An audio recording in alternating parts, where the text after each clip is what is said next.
এই ছেলেটি ছিল অত্যন্ত গরিব। তার একটি গার্লফ্রেন্ড ছিল, সে একটি অনেক দামি জামা পছন্দ করে, কিন্তু সেই জামাটা কিনে দেওয়ার সামর্থ্য তাদের ছিল না। তাই সে কী করলো, জামাটা শোরুম থেকে চুরি করলো।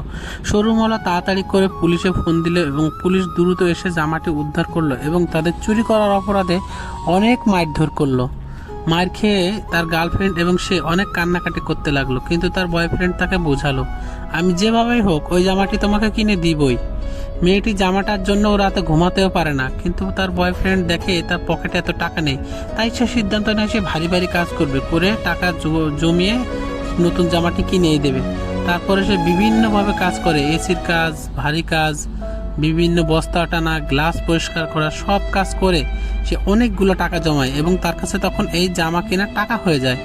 তখন তারা খুশিতে আত্মহারা হয়ে যায় এবং শোরুমে গিয়ে জামাটি কিনে নেয়। এরপরে মেয়েটি এই জামাটি পরলে তাকে খুবই সুন্দর লাগে এবং যখন মেয়েটি এই জামাটি পরে রাস্তাতে ঘুরছিল, তখন একটি বড় লোকের ছেলে এসে তাকে হাই দেয় এবং বলে, তুমি চলে আসো আমার সাথে। বড় লোকের ছেলের গাড়ি বাড়ি দেখে মেয়েটি পাগল হয়ে যায় এবং তার সাথে চলে যায়। এভাবেই